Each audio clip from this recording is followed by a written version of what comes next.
Pemirsa, hujan deras yang mengguyur Bekasi sejak dini hari menyebabkan banjir di sejumlah wilayah di Bekasi kembali terjadi. Banjir dengan ketinggian air 60 cm melanda kawasan Pondok Ungu Permai dan menyebabkan aktivitas warga terganggu.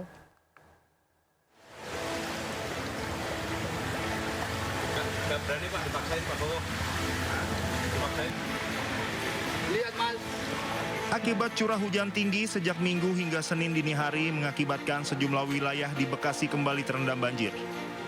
Salah satunya kawasan perumahan Pondok Ungu Permai Sektor 5 Desa Babelan Kecamatan Bahagia Kabupaten Bekasi, Jawa Barat.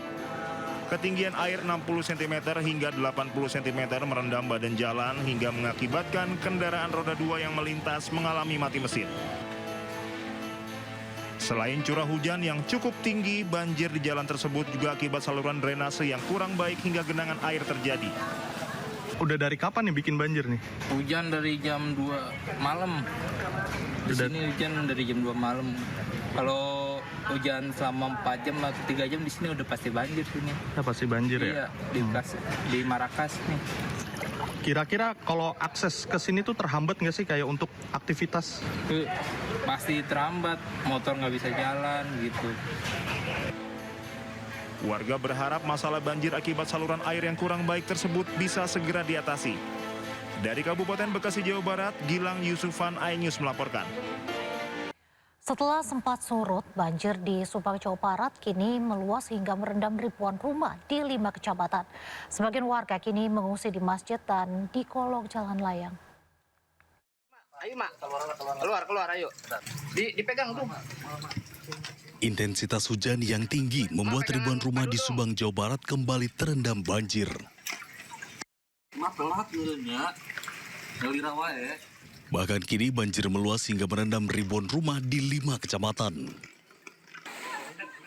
Ketinggian banjir bervariasi mulai dari 1 meter hingga 1,5 meter.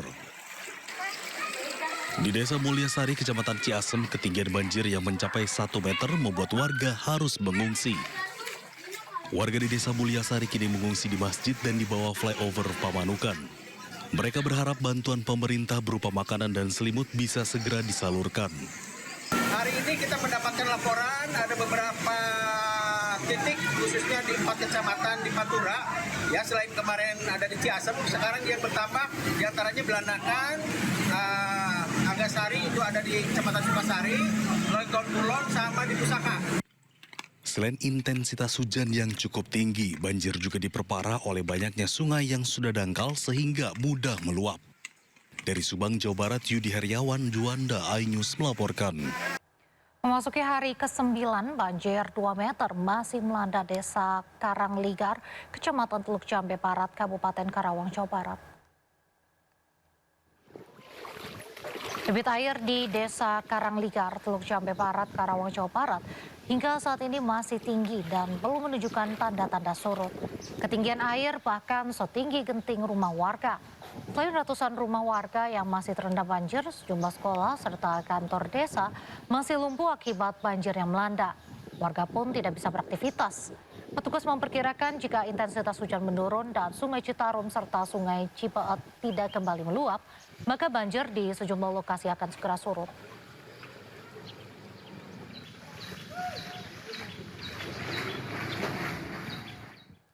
Pasca bencana longsor di Cisarua, BMKG kelas 1 Bandung memperingatkan potensi cuaca ekstrim di Bandung Raya masih berlangsung hingga 2 pekan mendatang. Cuaca ekstrim ini disebabkan adanya siklon tropis Luana di wilayah Jawa Barat dan Bandung Raya. Juga belokan angin, juga ada seruakan dingin yang dari benua Asia mengakibatkan suhu dingin di wilayah Jawa Barat dan sekitarnya. Terus ada juga munculnya siklon Luana di Indonesia ini sehingga mendapatkan tinggi gelombang di perairan selatan Jawa Barat itu tinggi. Pemirsa, wacana pemilihan kepala daerah melalui DPRD terus memanas. Perubahan sistem ini dinilai menjadi sebuah kemunduran demokrasi di Indonesia. Isu ini harus menjadi perhatian semua pihak karena menyentuh inti demokrasi, yakni kedaulatan rakyat dalam menentukan pemimpin daerahnya. Wacana pilkada dipilih oleh DPRD atau secara tidak langsung banyak menuai sorotan tajam dari berbagai pihak. Wakil Ketua Umum Partai Perindo, Manik Margana Mahendra, menilai skema tersebut justru berpotensi memperbesar jarak antara rakyat dengan kepala daerah. Hal ini disampaikan politisi muda Partai Perindo tersebut dalam diskusi Sekolah Kebijakan Kita bertajuk Polemik Pilkada Tidak Langsung melalui DPRD di Jakarta Selatan. Pemilihan melalui DPRD itu tidak sama sekali menjadi pembahasan dalam revisi Undang-Undang Pemilu. Yang kami harap juga revisi Undang-Undang Pemilu itu lebih fokus sekali lagi kepada bagaimana caranya kita bisa menurunkan biaya politik yang mahal, kemudian cara upaya masyarakat bisa mengetahui calon yang lebih baik gitu ya, itu yang kami harapkan. Sorotan tajam terhadap isu ini juga berdatangan dari kalangan akademisi. Mereka menilai wacana pilkada melalui DPRD juga memiliki konsekuensi serius terhadap prinsip kedaulatan rakyat yang berdampak ke berbagai sendi kehidupan. Dampaknya yang paling fatal adalah pilihan yang inkonstitusional dan menjauhkan hak rakyat untuk memilih pemimpinnya. Jadi dampaknya nanti bahkan bisa pada ketidakpuasan masyarakat, ketidakpuasan yang kemudian dilampiaskan melalui jalan-jalan yang justru tidak produktif dalam mendukung pembangunan. Tentu kita punya pengalaman buruk pilkada tidak langsung atau pilkada lewat DPRD, khususnya pada era Orde Baru. Kita melihat bahwa kualitas pembangunan daerah, otonomi lokal juga tidak berjalan dengan baik, yang pada akhirnya tentu masyarakat juga yang kemudian merasakan hal-hal yang kemudian tidak mereka inginkan. Perubahan sistem demokrasi tidak boleh diputuskan para partisipasi publik. Keterlibatan masyarakat menjadi elemen penting dalam menjaga legitimasi dan kualitas demokrasi. Dari Jakarta, Henry Aprilia, Jaka Samsa, iNews melaporkan. Terima kasih masih di Sindo Malam. Pemirsa, diterpa angin kencang, atap Masjid Al-Itsom Tangerang Selatan, Banten ambruk saat jemaah sedang melaksanakan sholat. Para jemaah berlarian menyelamatkan diri.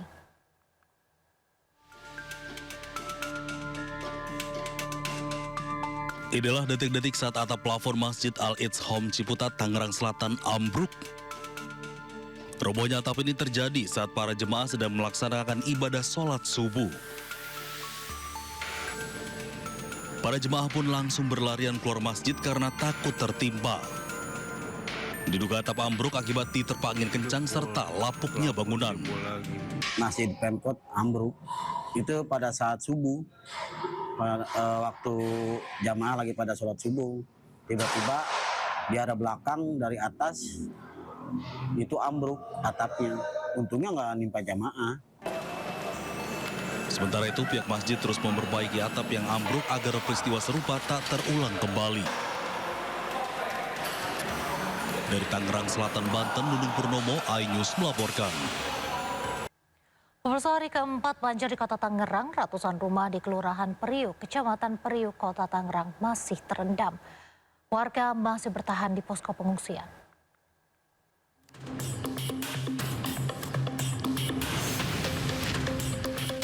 Di perumahan Periuk Damai dan perumahan Mutiara Pluit, banjir masih merendam kawasan permukiman dengan ketinggian hingga 2,5 meter. Hingga saat ini ada 4 titik wilayah yang masih terendam banjir.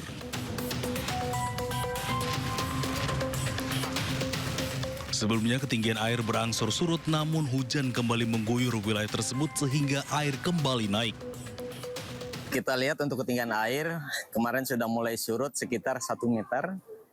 Namun pagi ini karena semalam sekitar pukul 1 sampai pagi tadi jam 4 turun hujan cukup deras. Jadi ketinggian air kita lihat pagi ini sudah naik lagi. Sekitar 40 cm naiknya. Pemerintah Kota Tangerang terus memaksimalkan sejumlah mesin pompa air di wilayah terdampak banjir agar bisa segera surut dan warga dapat beraktivitas kembali. Dari Tangerang, Banten, Sukron, iNews melaporkan.